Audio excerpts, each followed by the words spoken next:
Well, how did the Browns do in the draft? I'll tell you, at least my opinion of it, just after this.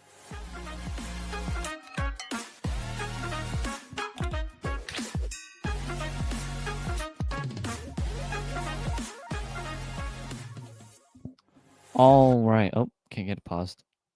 Welcome back to Browns Breakdowns, proud partners, Finac L's Network, and of course, Fans First, but also Hemisphere Coffee Roasters here. Great coffee.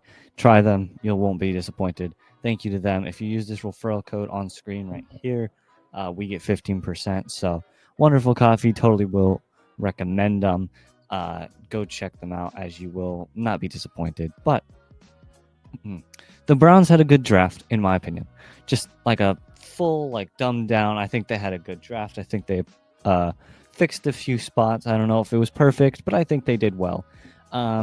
Now, obviously, just jumping right into it, the biggest, how do I put this? The biggest thing the Browns did was trade away their number 2 pick to the Jaguars, giving up a chance at probably the most talented player. Wow, I can't remember his name. The guy out of Colorado. Can't remember his name for some reason. I'm very disappointed in myself. Giving up him to the Jags in exchange to going 5, while also picking up some good assets from the Jaguars. I personally did like the trade. I don't think it was a bad trade. Why can I not remember this guy's name? Man, I just have to look him up now. Colorado Jags first round pick. I'm sorry, I just can't. Travis Hunter, that's right. Travis Hunter, giving up Travis Hunter was a big deal. I think it was the right move. I think Travis Hunter is great, probably the best player in the draft, but I think the Browns needed spots that weren't quarterback / wide receiver, and so I'm not disappointed. We got a good haul out of it too, good picks from the Jags, so I'm not going to complain at all about the decision. Now, the Browns, with their 5th overall pick, selected Mason Graham out of Michigan, defensive tackle. Quite a good player. I was on about him as a really good pick for the Browns simply because, we need defensive tackle. And so I liked the pick. I was quite happy about it. Didn't find it a bad choice at all. I don't know if it was worth. I think it was a good decision at 5. Obviously, Abdul Carter was gone. There was no quarterbacks you were going to take. Cam Ward was obviously gone. So I think it was the best pick for the Browns. We need a defensive tackle. He's really good, so I'm not going to complain whatsoever. He is a great pick. In the second round, Carson Schweschinger, I think is how you pronounce his name, linebacker, UCLA. Pick I wasn't expecting, I'll say that. Not a bad pick, but definitely someone I wasn't expecting. He's a good player, great quality talent. I think he's a good place for the Browns. I'm not going to complain whatsoever about that pick. I think it's good.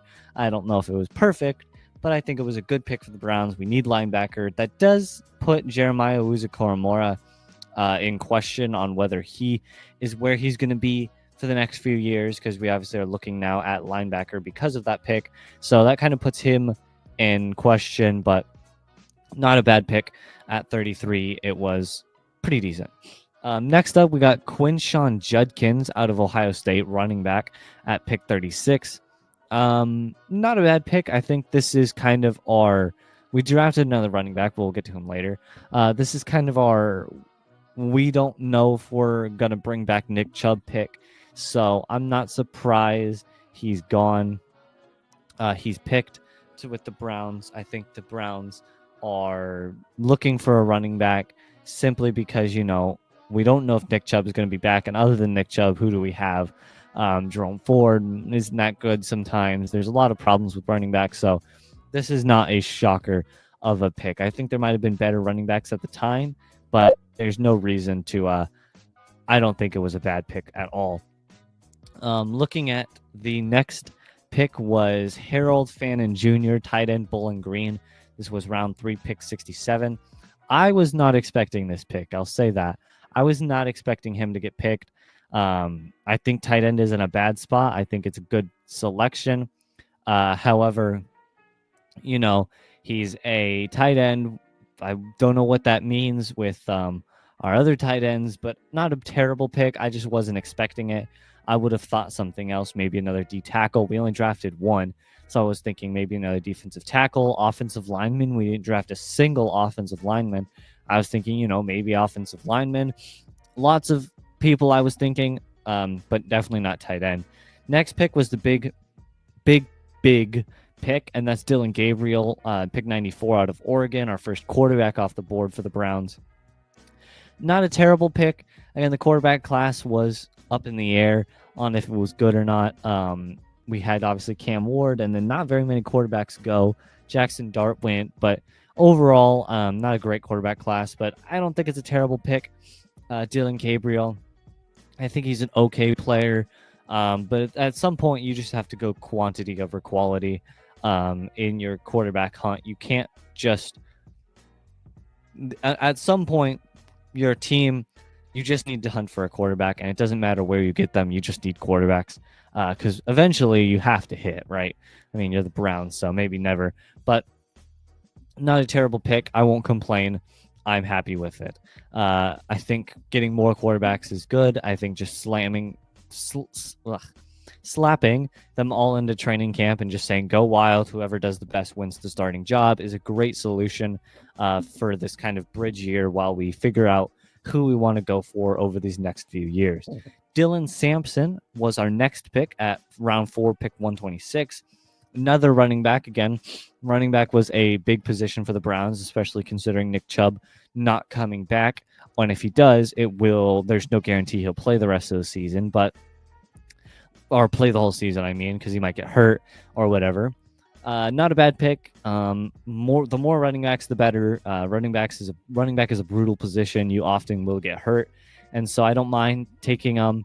You never know if one's going to pop off or not. Running back is such a strange position because it relies a lot on your offensive line, but it also relies a lot on the playbook, and so you never know what a running back might do. They might just come off and be just incredible for 3 years, or they might suck. There's really no way to tell how the running back is going to do.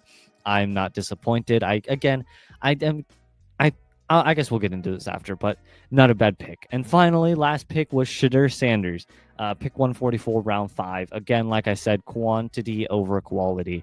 At some point, you just have to say, we have no clue what's going to happen with the quarterback. We just need as many players as we can, put them all in training camp. Whoever does the best wins the starting job, and just go from there. Because historically, these past few years with the Browns, half your quarterbacks are going to get hurt before week 10 is over. So there's no guarantee, even if Shadur wins the starting job or Dylan wins the starting job or whatever, if they are even going to survive a whole season. And they likely won't with how the Browns have been dealing with health issues on the quarterback position. But Shadur Sanders, again, I don't think he's a bad player. I won't get into the whole thing about him as a player. I think it's a good pick. I think in round 5, 144, again, I think at that point, the reward of him being a gem outweighed the risk of him being a bust. I mean, you lose a 5th round pick, and at some point, you just got to say the risk is now outweighed by the reward if he hits. I think it's a good pick. I'm surprised he went that late. I was thinking like mid 4th, maybe a little earlier, but I won't complain. Shadur Sanders, decent pick. I think it's a interesting selection. Now, overall, I am surprised the Browns took only 1 defensive tackle and 0 offensive linemen. I think they should have taken more defensive tackles / offensive linemen. I don't know who you would have replaced. I feel like maybe you could have replaced one of the running backs, maybe Quinshon Judkins, Dylan Sampson, or obviously Harold Vannon Jr. I think you had to take at least one more defensive tackle because, again, injuries have been such a plague that you need depth at some point, right? You just need to have people who can take the torch whenever your starter gets hurt. And so I'm surprised we didn't get any offensive linemen. I'm surprised we didn't get more than 1 defensive tackle. But again, we traded a lot of assets away. You had a lot of trades with obviously the Jags. You had a trade, another trade that I can't remember for some reason. A lot of trades, so you didn't have these like ladder picks, which are good for depth. So not terrible, but I really would have wished we might have had one more defensive tackle, because again, depth has been such a focus, because your defensive tackle is just constantly getting hurt and hurt and hurt, and you need someone to fill those two spots, because eventually, if you run out of players, you're going to be in a bad position. Now, of course, you can pick people up 800,000, whatever the vet minimum is, but I feel getting a young talent, like $2 million for his pick, just picking him and having him on the team is worth maybe not getting that tight end, or maybe not getting a running back. I think I'm surprised, but I wouldn't say I'm shocked. I feel as if those two positions were very important. But in terms of a draft, I'd say good 7 out of 10, B-ish draft. I mean, it's not great, it's not awful. Again, quarterback was the main focus. What we wanted was quarterback, but unfortunately, this draft didn't have quarterback, and so I think it's fine. I think a B, maybe a B plus if you want to go there, is fine. I mean, I would have liked an Abdul Carter or a Travis Hunter. That would have been great. I think Abdul Carter and Myles Garrett would have been wonderful. But Mason Graham is a great player. He has a lot of talent. He's in that position that you need. I think he's a good player, and he fills a position that you've had struggles with for the past 3.5 years. You've had problems with defensive tackle constantly being a hole in your team. And so filling that with a really good player, don't get me wrong, Mason Graham is great. He's I think he was second or first best defensive tackle on the board. I think is a wonderful pick, but I still feel there's still that lingering feeling that Abdul Carter or Travis Hunter was a better selection. But looking at the trade, I mean, you got a lot of value from the Jags to trade away and drop to 5 while the Jags take up 2. The Jags might not be a good team, so if you want, you can kind of root against the Jags, because you have their first round pick, and if the Jags suck, there is a chance that you'll be in the top 5 with your own pick, because again, you're a bad team. There's no guarantee you're going to win more than 4 games next year. And then you get the Jags pick, which could be in the top 5 as well. And so if you can even just get 2 of your first round picks in the top 10, that would be great. If you can get your pick in the top 5, maybe even the top 3, depending on if you suck or not, which you will, I feel like the Browns are going to stink. I don't know if they're going to be bad enough to get number 1, but I think they're going to be pretty bad. But if you can have your own pick in the top 5 and the Jags pick in the top 10, that's amazing. That is a great, great first round. Because if you feel, I don't like this first round, these top 7 players don't interest me, you can trade back from, let's just say 4, get a whole bunch of value, still have your 8th, 9th overall pick someone there that you think that maybe falls or you think is high value, and then you get a nice haul of things for the future or for the same draft if you feel there's a deeper draft class. Or if you're really bad, you get number 1 overall, and then the Jags are really bad, you get number 4 overall. That would be an unbelievably a great situation. You get number 1 and number 4, right? You draft a quarterback at number 1, you draft a wide receiver at number 4, pair them together, right? Things like that. I think it's a great trade overall.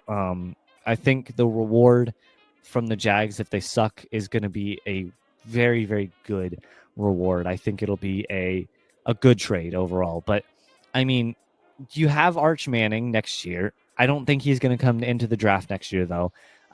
We'll have to see. I think he's going to stay another year at Texas, Arch Manning at least. But you always have quarterbacks coming out of the draft or coming out of college. Quarterback is such a high value position. There's always going to be quarterbacks getting drafted in the first round. And so there's a lot of quarterbacks that the NFL teams might be like, wow, this guy's really, really good. And he might not appear on the media, right? You might see this guy who plays at like North Oklahoma, but they're like, man, this guy is unbelievably good. He has all the physical traits, great mental capacity. Sure, he might not have a good team around him, but we think he could be a good player in the mid-first round. So I think it's a good draft. I think B or B plus is a good rating. I like most of the picks. Again, like I said, I still feel like we're missing something like an offensive lineman or a defensive tackle. I feel as if that would have been better for the team, but the team knows what's best. That's just my opinion. The team knows what's better, and so I'm not going to act like I know what was best for the team. That was just what I thought would be the better choice. But the Browns saw something in all these players. They clearly did, because you don't draft them if you don't see something. So I'm going to trust the Browns, and I'm going to believe that these are some decent picks. But yeah, that's really all I have for you. I know probably shorter draft coverage, I guess you would say, than you expected, but I'm a little late. I apologize for all that. But yeah, so I think it was a good draft. But I mean, I forgot the ads. Man, I'm out of it right now. I apologize. I apologize for being so late. Also, that is my fault. But I hope you all still enjoyed my content. I hope you all are going to be excited. Well, there's not much going to happen until training camp, and it's NFL training camp, so they walk around the field 3 times and go home. But I hope everyone will tune in for the rest of the episodes. I don't really know what I'm going to record, but I'll find some stuff. So I hope you all have a great day, and I will talk to you guys in the next episode. Peace.